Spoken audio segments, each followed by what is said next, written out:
Thank you very much, David. Thank you very much to all the members of the Center for Culture and Disability Studies.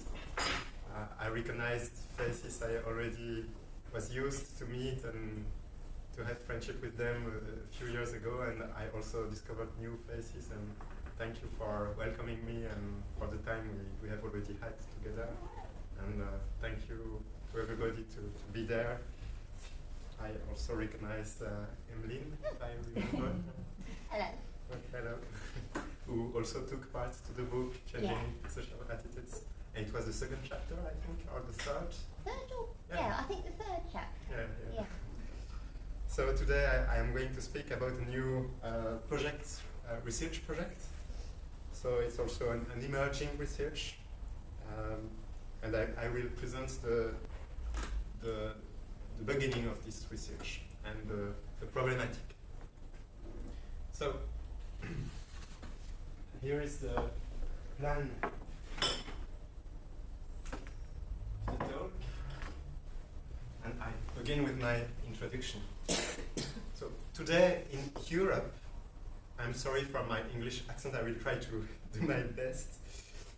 Today in Europe, very few decision-making positions having a significant impact upon an entire population, I mean not only a disabled one, are held by disabled persons.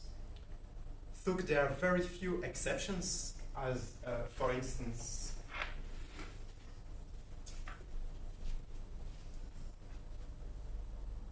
the German finance minister Wolfgang Schäuble, who became a paraplegic 15 years ago as a result of a failed assassination attempt.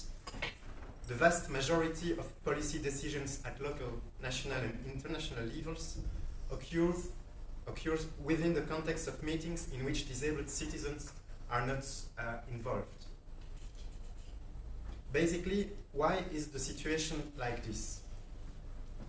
Of course, there are well-known social, cultural, material, institutional and legislative barriers opposed to the appointments of people with disabilities for political decision-making positions which have a profound impact on a broad population or society itself. But there is more. My assumption is that both theoretical and political foundations of modern democracies are problematic. Let me develop a philosophical point of view on this issue. By taking a philosophical critical perspective, I would like to state that the full inclusion of citizens with mental and or physical impairments in the shaping of our society raises theoretical and practical questions that go to the very heart of the classical contractarian account of justice and social cooperation. To give you an overview, I would like to quote here an important political philosopher, David Gautier, who is one of the most influential contractarian theorists of the last decades.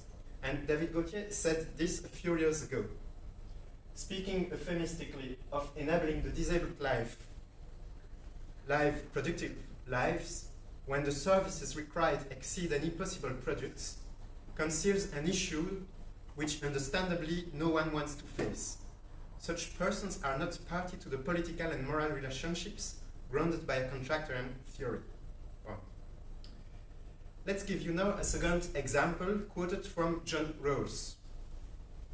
And John Rawls is perhaps the most famous political philosopher, American philosopher of the last century, and perhaps the most important political philosopher in the world of the last century. And this is what John Rawls says. Does somebody can read the text, please? Could you? Okay. Somebody can help me. Given our aim, which is to answer the fundamental questions of political justice and social cooperation between citizens regarded as free and equal, and as normal and fully cooperation members of society, I put aside for the time these temporary or permanent disabilities, so severe as to prevent people from being cooperating members of society in the usual sense. Indeed, the fundamental problem of social justice arises between those who are full and active and morally conscientious participants in society. Thank you. So, contractarian theories, as I intend to claim, not only reveal but also validate, through the anthropological and the political grounds they value, a permanent lack of inclusion of disabled persons within decision-making spaces which are crucial in building a democratic European way of living together. After this critical presentation, I will present the starting work of my colleague Jean-Philippe Cobot, who lent me his contribution as he could not come with me today. By relying on our emerging research, we are at the very beginning of our project, I will suggest that there exist some realistic alternatives to the contractarian tradition, which may help us to set up the basis of a more both participatory and inclusive democracy.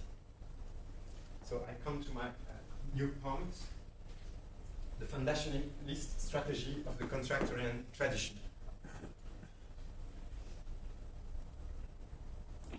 The lack of inclusion of disabled people in political processes which regards the building of community life appears right from the very start of contractarian theories. Which is such starting point? It is a thought experiment which consists in a heuristic examination of the human condition absent from any political order that Thomas Hobbes termed the state of nature in his famous Leviathan in 1651. Thanks to this thought experiment, contractarian theorists have tried to answer the following question. What would be a time without sovereign? With no government, courts, no laws, no established property rights and contracts? Surely, such a time would be harsh and unfair. Human beings could live, but we would easily agree that life would not go very well. But fortunately, as people have rational interests and aspire to a better quality of life, they are inevitably led to make an original contract with one another. In exchange for security, peace, expectation of mutual advantage, and collective intentionality, they agree to give up their private use of force to take another man's property. By considering such a contract that would be made in a state of nature, social contract theorists from Thomas Hobbes, John Locke, and Immanuel Kant to David Gautier and John Rawls within the last decades have always sought to demonstrate in a different way why rational individuals, considered as free, equal, and independent, would voluntarily consent to give up their natural freedom to obtain the benefits of political order, and how basic political principles may be justified. Such idea of political principles as the result of a social contract is one of the most famous contributions of political philosophy in the Western tradition. In its various forms, as Martha Nussbaum states in her important book, Frontiers of Justice, the tradition makes a major contribution. Can somebody read this text? Perhaps somebody. Yes, Raya, thank you. If we divest human beings of the artificial advantages some of them hold in all actual societies, wealth, rank, social class, education, and so on, they will agree to a contract of a certain specific sort, which the theories then proceed to spell out. Given that the starting point is in that sense fair, the principles that result from the bargain will be fair.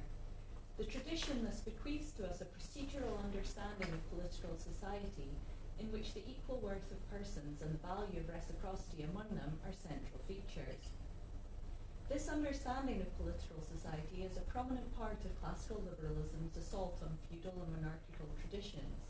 From the fact that we are all rough equals in the state of nature, follows some profound criticisms of regimes that make wealth, rank, and status sources of differential social and political power. The idea of the contract made in the state of nature thus provides not only an account of the content of political principles, but also a benchmark of political legitimacy. Any society which are far from what would be chosen by free, equal and independent persons in the state of nature is to that extent called into question. Because the tradition provides a vivid, rigorous and illuminating way of thinking about justice among equal persons, it has remained philosophically fertile. So far from our project to abandon or to criticize too much this really important tradition, of course. Among contractarian theories in the 20th century, that of John Rawls has been the most influential and powerful, and it is still today shaping and underlying a great range of contemporary theories and policies. So now I'm going to introduce you to the work of John Rawls. Rawls recognizes his dependence on the social contract tradition from the very start of his career. In his book, A Theory of Justice, one of the most important books of American philosophy published in the second half of the last century, he writes this, I quote him, "My aim is to present a conception of justice which generalizes and carries to a higher level of abstraction the familiar theory of the social contract as found in Locke, Rousseau, and Kant." End of quotation. What is John Rawls' theory of justice? To give you a very, very, very short summary of it, I will rely on two illuminating articles by Wayne Pomerleau, for the first one, entitled Western Theories of Justice, and for the second by Henry Richardson, entitled very simply John Rawls, and I will rely on their work. The subject matter of Rawls' theory, according to Richardson, is societal practices and institutions. As Richardson writes, the subject matter of Rawls' theory, according to Richardson, is societal practices and institutions. Some social institutions can provoke envy and resentment. Others can foster alienation and exploitation. Is there a way of organizing society that can keep these problems within livable limits? Can society be organized around fair principles of cooperation in a way the people would stably accept? Rawls' original thought is that equality or a fair distribution of advantages is to be addressed as a background matter by constitutional and legal provisions that structure social institutions. While fair institutions will influence the life chances of everyone in society, they will leave individuals free to exercise their basic liberties as they see fit within a fair set of rules. In order to find this set of rules, John Rawls embraces the argumentative strategy of the contractarian tradition and its thought experiment of the state of nature. Or, in other words, what Rawls calls in his own theory the original position associated with a new concept he brought in philosophy, concept which is called the veil of ignorance. So I will introduce to both of these concepts.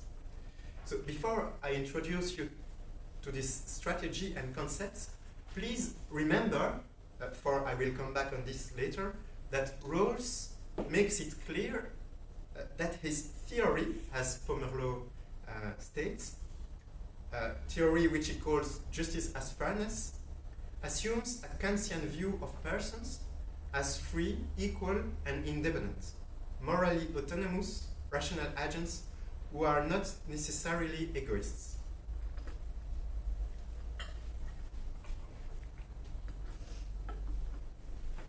So let's go to a very short summary of John Rawls' strategy and arguments. In order to find a set of rules he is looking for, Wayne Pomerleau, in his brilliant article about the Western theories of justice, explains that Rawls asks us to imagine persons in a hypothetical initial situation, which he calls the original position, corresponding to the state of nature in the contractarian tradition. This position is characterized by what Rawls calls the veil of ignorance, a device designed to minimize the influence of selfish bias which could interfere with our evaluations of what could be just. Indeed, if you must decide on what sort of society you could commit yourself to accepting as a permanent member, and if you were ignorant about specific knowledge about yourself, such as your race, ethnic identity, gender, level of intelligence, physical strength, and so forth, then you would exercise the rational choice to make the society as fair for everyone as possible.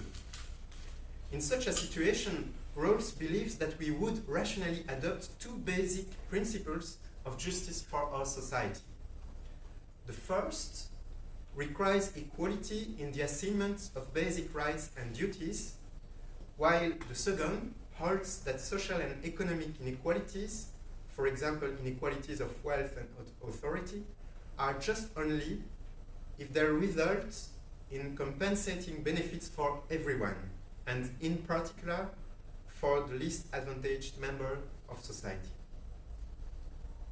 By the end of this very, very short summary of John Rawls' argumentative strategy, we now see how Rawls finds the first both social and political rules without which people could not fairly, freely, independently, and equally play the game. By the end, before I come to the criticism of the contractarian tradition and the philosophical foot of John Rawls from a disability or care perspective, and I know you are waiting that also, let me just say here a last word on the epistemological status of the state of nature and the original position of John Rawls' theory. Indeed, contrary to widespread misrepresentations, the state of nature do not refer in the contractarian tradition to a historic pre-political condition of humanity which would have truly existed a long time ago. The original position is rather a hypothetical perspective.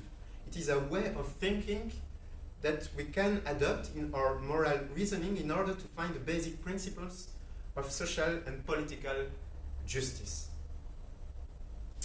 Nevertheless, as stressed by Agostino, Gauss, and Trasher in a brilliant study, Raya, can I ask your help?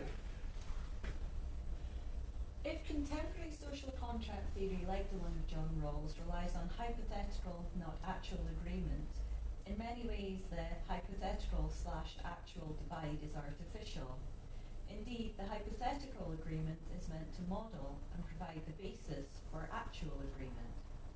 Understanding contemporary social contract theory is best achieved not through insisting on the distinction between actual and hypothetical contracts, but by grasping the interplay of the hypothetical and the actual. The parties' deliberations and the conditions under which they deliberate, in the state of nature or in the original position, design and influence, are actual convictions, the way and the conditions within which we build our political principles. So, as Gerald Gauss says, another commentator of Rawls' position, we use the hypothetical device of the original position to test our social institutions.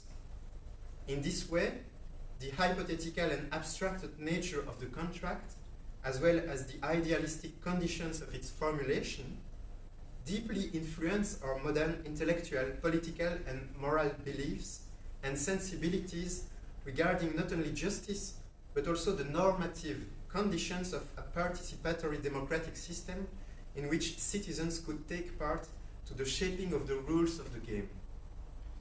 So, after such epistemological precision concerning the status of the state of nature, or the original position, it's not historical, it's hypothetical, but we cannot completely divide the hypothetical and the reality and the impact it has on our way of considering and thinking about the conditions of process of decisions and participation. It is now time to look at the main criticism of the contractarian tradition from a disability care perspective. This is my point 4 of my presentation, criticism from a disability care perspective. So, despite the significant inputs, and with the short summary I gave you and this short introduction to the contractarian tradition, you can feel how important it could have been to change the way we make society with regard to feudal and monarchical authority and so on. So despite the significant inputs which were brought by the contractarian tradition to the modern justification of a basic democratic principles, both scholars in the care studies and in the disability studies have denounced the constant exclusion of disabled people from the foundationalist strategy of the contractarian tradition, from Thomas Hobbes, John Locke and Immanuel Kant, to David Gautier and John Rawls. Indeed, any contractarian theorists, or many contractarian theorists to be more precise, assume that the policy rules of any fair and democratic society must always fundamentally come from an original discussion between non-disabled persons.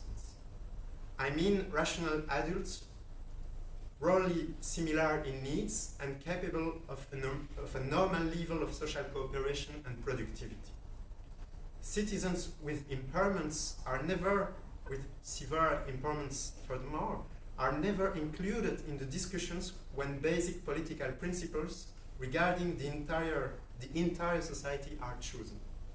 As we saw in the quotation we read a few minutes ago at the beginning of my introduction, the quotations from David Gautier and John Rawls, Rawls consciously assumes this exclusion.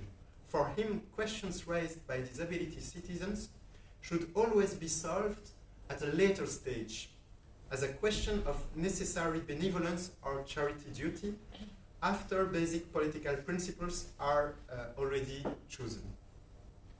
If still today disabled people are rarely included within the discussions which concern the global governance of a community or a society as a whole, my philosophical point of view is thus the following.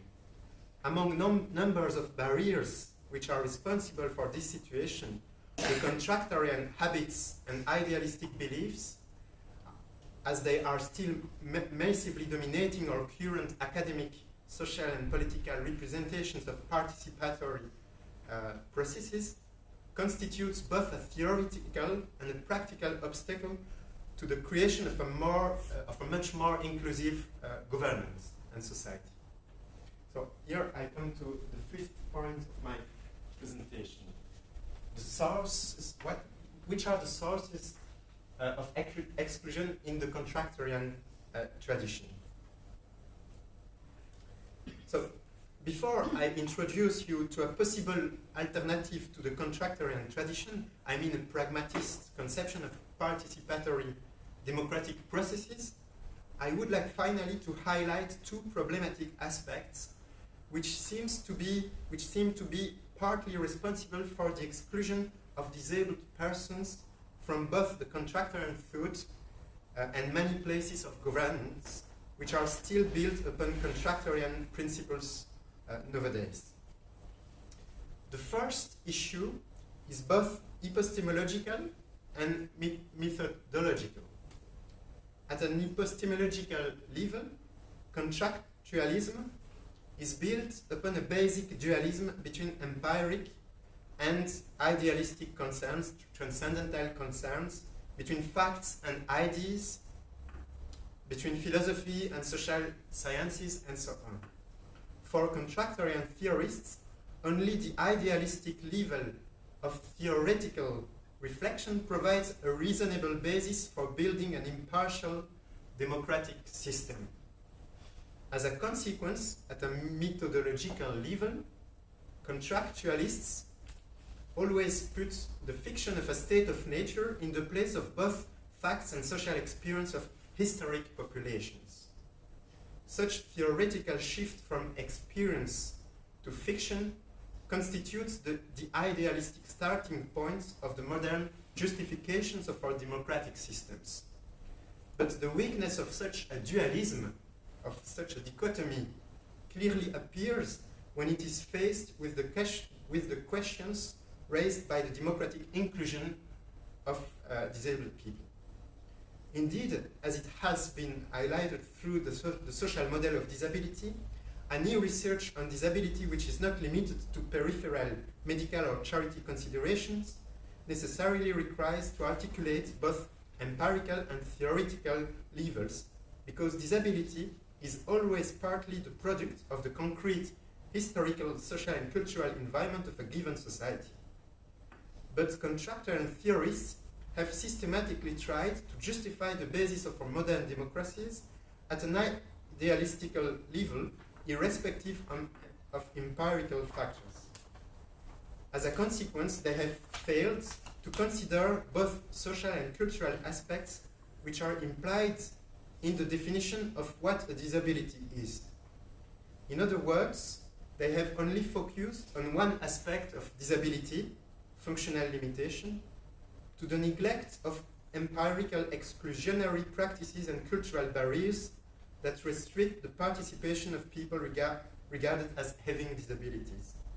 Disability, in fact, in the contractarian tradition, is only identified as an impairment. Moreover, it is seen as a bodily restricted condition in comparison with an idealistic conception of what a valid or a normate individual should be. From this perspective, medical practice has thus been mainly seen among contractarian theorists as a practice dedicated to the diagnosis and technical normalization of the bodies, where normalization is a function depending on such an idealistic conception of what individuals should be to be considered as fully human and having the right to political participation. So you see the problem, I think. We meet here, and I will develop that, the second problematic aspect of any contractarian theory until today. I mean its basic philosophical anthropology. In other words, its ideological conception of human beings. Let me quote here Martha Nussbaum.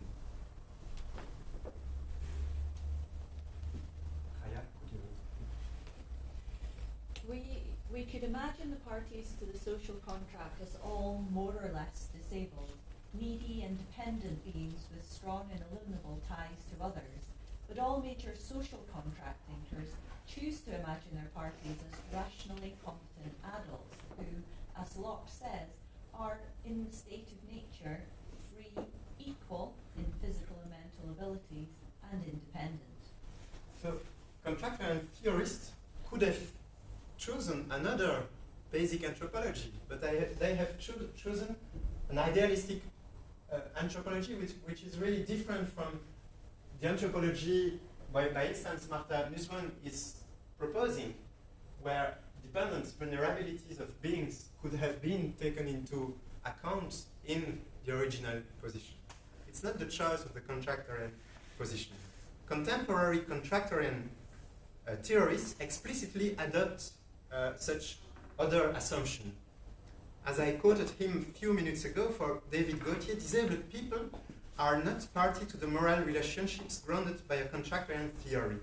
Similarly, Martha Nussbaum observes, and here is another quotation from Martha Nussbaum, that the parties in Rawls' original position are imagined throughout as rational adults, roughly similar in need and capable of a normal level of social cooperation and productivity.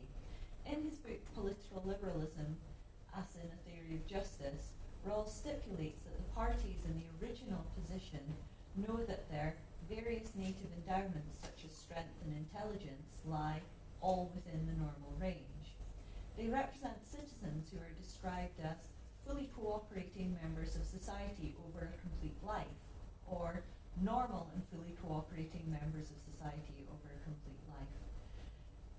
In so conceiving of persons, Rawls omits from the situation of basic political choice the forms of need and dependency that human beings may experience, both physical and mental, or cognitive, and both permanent and temporary.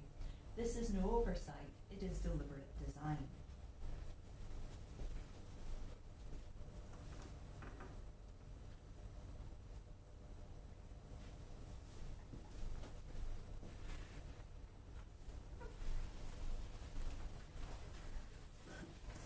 Yes, it is deliberate design. And it is deliberate design because Rawls recognized and was aware of the critical point of view of Martha Nussbaum and other scholars. But he maintains the fundamental basis of his idealistic anthropology. He didn't want to change it. Rawls recognizes the problem posed by the unheard voice of disability in the original position, but for him the issue should be addressed after basic political principles are decided by free, equal and independent citizens. The voice of disability should be heard, but at a later stage, as an answer to our moral duties of charity and benevolence.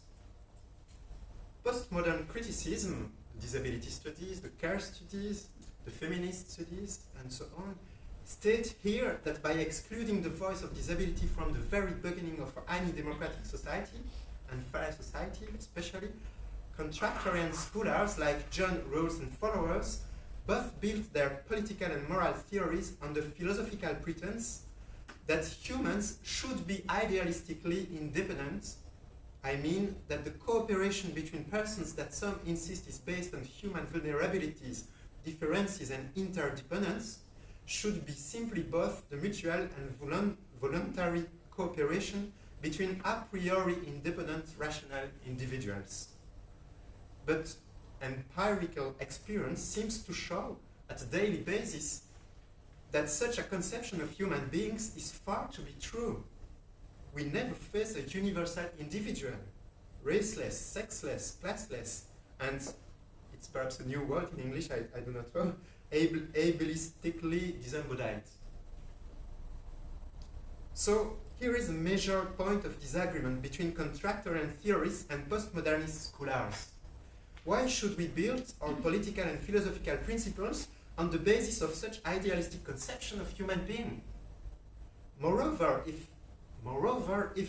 this ideal is one of the origins of a kind of both political and moral normativity that broaden the gap between normate subjects, which are allowed to fully participate as active citizens, and disabled individuals, which are seen as passive objects of charity and benevolence, or which are seen to be considered at a later stage in an idealistic thought.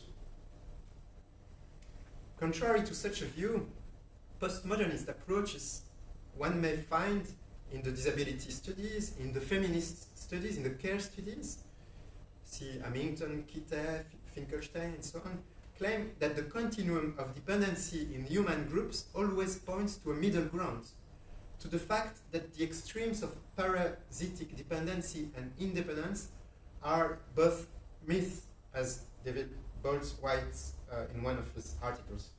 For there is an anthropological continuity between the least and the most dependent individuals in the human groups.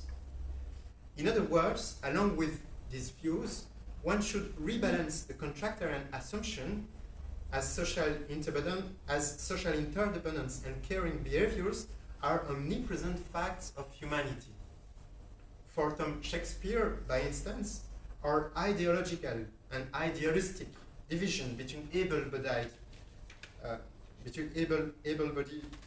and disabled are relative and may need to be revised.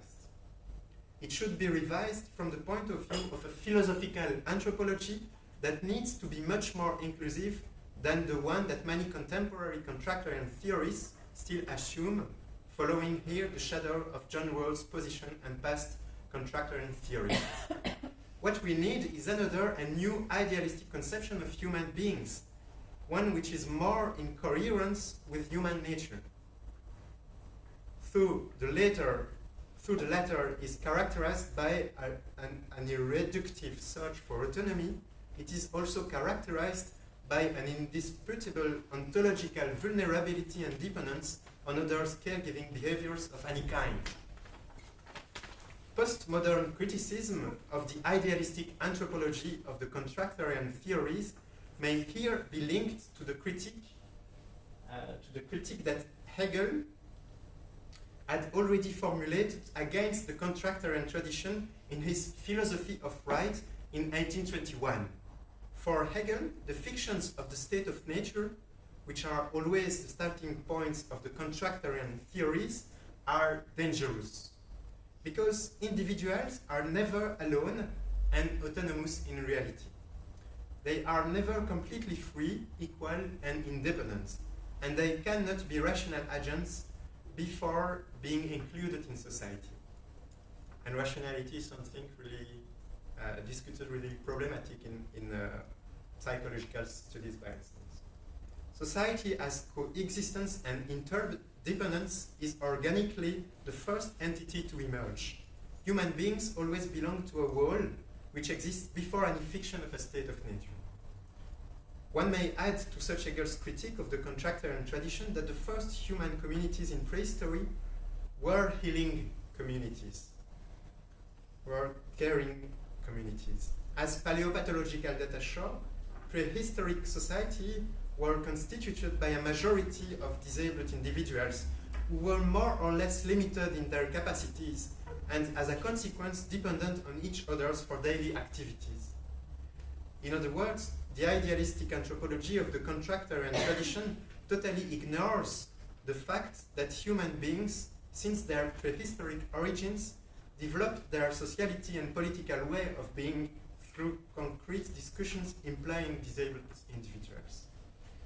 In fact, building a more inclusive and fair democratic governance today would require, on the one hand, to think relations between empiric and theoretical levels in a non-dualist way, and on the other hand, to replace the modern idealist and exclusive anthropology which underlies the contractarian tradition by a more inclusive and realistic philosophical anthropology, including human vulnerability and incompleteness. In other words, one should move from classical contractualism to pragmatism and democratic experimentalism. So I go through now my final part of my presentation, the shift in favor of a pragmaticist approach. This is my 6th point, political philosophy facing disability. In this final part of my presentation, which is the fruit of a collaboration with my colleague, Professor Jean-Philippe Cobot, who was in charge of this part of the paper, I would like to show how recent works on social justice try to integrate disability and dependence into their theoretical framework. In this attempt, they have to overwhelm the contractarian tradition. The institutionalization of contractarian theories require, in fact, many arrangements to be able to meet concrete circumstances of fair practices. That is to say, in concrete circumstances, I mean our vulnerability, questions of dependence and care in human institutions, and so on. By instance, Eva Kitte, in the care studies, tries to fix the Rawlsian approach by a third principle of justice to ensure that specific needs are met. So she proposes that in the original position, people decide of a third principle, which should be the necessity of a society to take into account the special needs of everybody. But she does not address the fundamental problem raised by these approaches, which is based, as we have seen, on a hypothetic inherent ability of everybody, except some disabled or severe disabled persons to participate. The solution to this seems to lie in replacing the idealistic anthropology of the contractarian framework by another one. Now, I suggest to take another approach, another new approach in recent years. The capabilities theorists, by instance, Martha Nussbaum or Amartya Sen, the Nobel Prize of Economy a few years ago, seem to operate a move in this direction by questioning the dualism between the fiction of independent agents in the state of nature and the extreme dependency of some disabled persons in concrete situations, as it has been highlighted by Eva Kittel's works, who emphasize the continuity between dependence, interdependence, and autonomy in empirical circumstances. For these authors, autonomy needs to be acquired in the context of dependency and domination. We always live in contexts of dependency and of dominating relations. And it's within this context that we have to gain our autonomy. And it is never acquired, it's always at work. So we need to be unfolded over time. This context needs to be unfolded over time by promoting access for all human beings to a set of basic capabilities. The capabilities approach is an egalitarian one, more suitable to diagnose the existing real inequalities. In these approaches, the aim of a fair distribution of capabilities is to take into account the capacity of conversion of primary goods, I mean basic resources that have to be shared in a fair system. So the capability approach tries to take into account the capacity of conversion of these primary goods by individuals in functioning, which are functioning. Martha Nussbaum has developed a list of 10 capabilities which may be used to evaluate public policies. As he is concerned, Amartya Sen does not predetermine these capabilities, whose fair distribution must be achieved. This requires contextualized empirical evaluation and democratic deliberation. These approaches, especially the one of Amartya Sen, are rooted in the ability of citizens and public policies to assess the extent to which there are opportunities for everyone to flourish by a fair distribution of capabilities, taking into account the variation of the empirical context. If you give the same resources to somebody who is in a specific context, and if you give the same level of resources to another person in another context, the two persons will perhaps have different capacities in function of the context and in function of the means of the context to make the conversion of these resources into functioning, into activities, into achievements of projects and so on. So the capability approach insists upon the consideration of the context. And Rawls' theory do not take into account the variation of this context. For Rawls, the most important is to give to everybody the same level of basic goods. But the question of the ability of the context to allow a conversion of the resources that are distributed is not taken into consideration really seriously by Rawls. And Amartya Sen and Martha Nussbaum insist upon the necessity to take into account the specificity of any context to build a more fair society, to allow to everybody to achieve their life projects and so on, to become more autonomous and so on.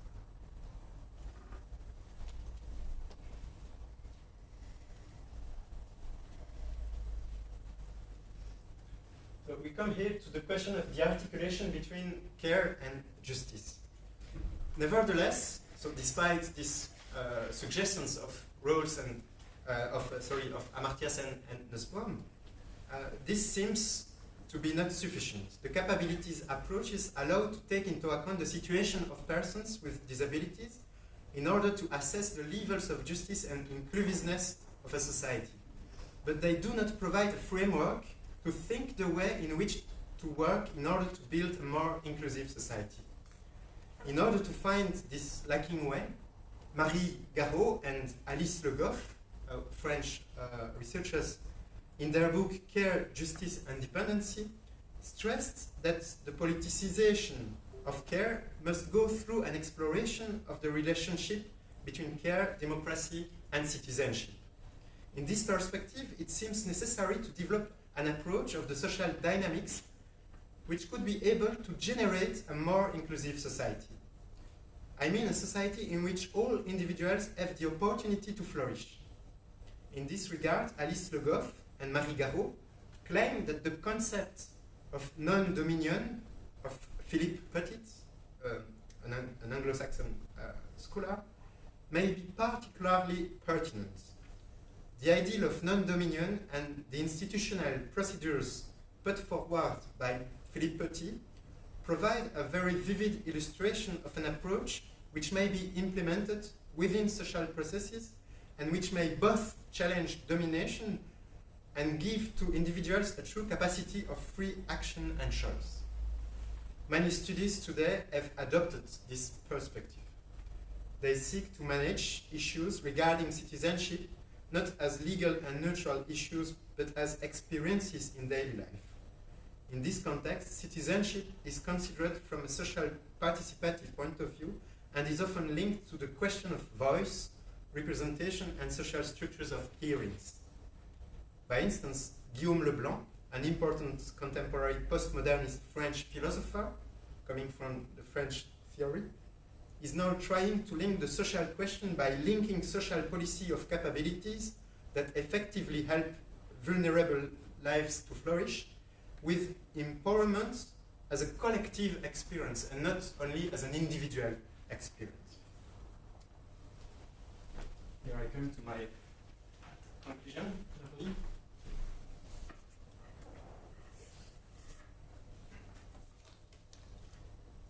In this vein, the pragmaticist approach certainly offers a particularly stimulating base.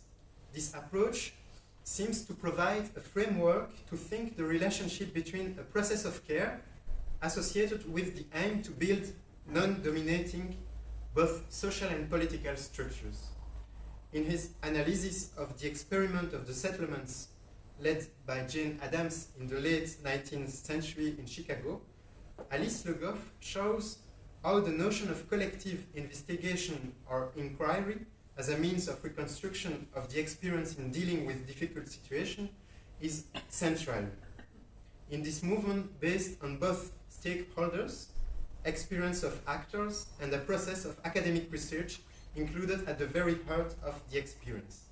Perhaps in the discussion I could say more about settlements by Jane Addams. We could have a discussion about that in a few minutes. This collective inquiry implying social actors and scholars, which was at the heart of the American pragmatism of both a philosopher like John Dewey and a social worker like Jane Addams, provides a very stimulant tool to think the possibility of a critical commitment to the conditions of interaction and solidarity between individuals in a relational approach. This pragmatist and experimentalist approach lead to think anew the links between care and justice, between social practices and policy frameworks.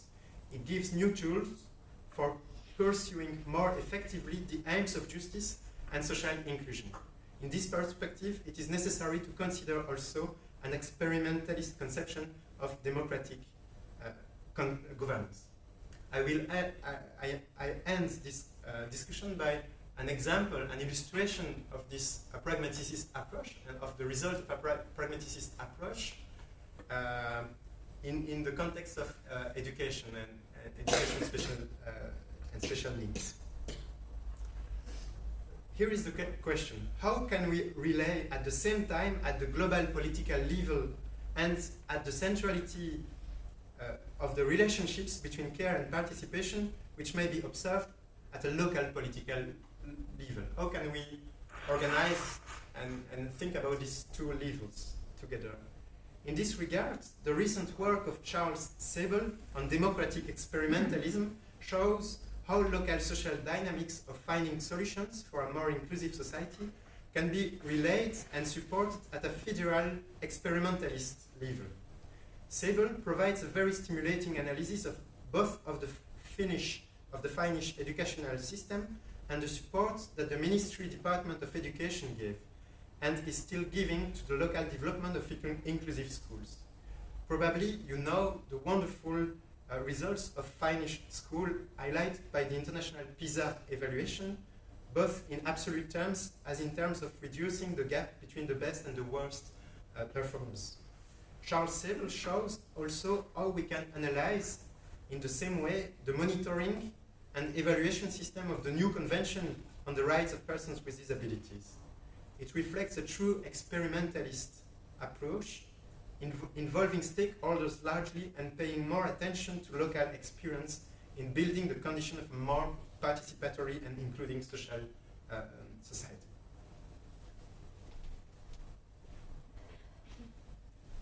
Here is my very short conclusion.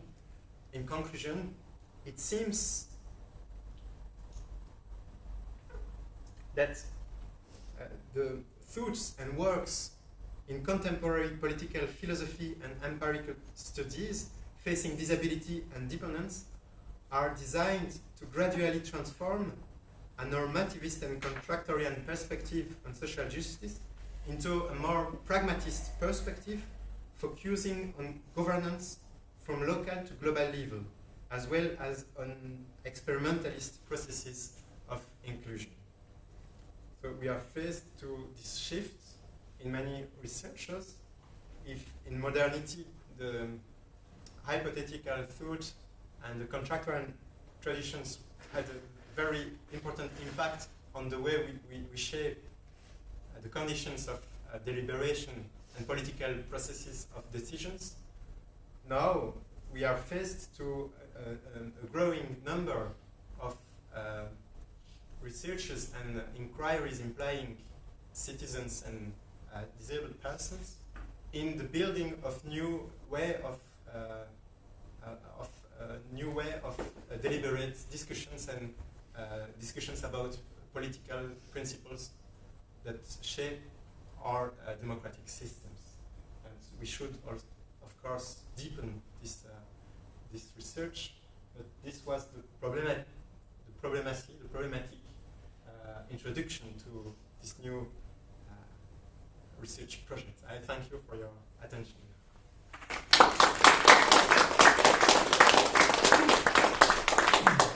Thank you, David. Okay, folks, is there any questions?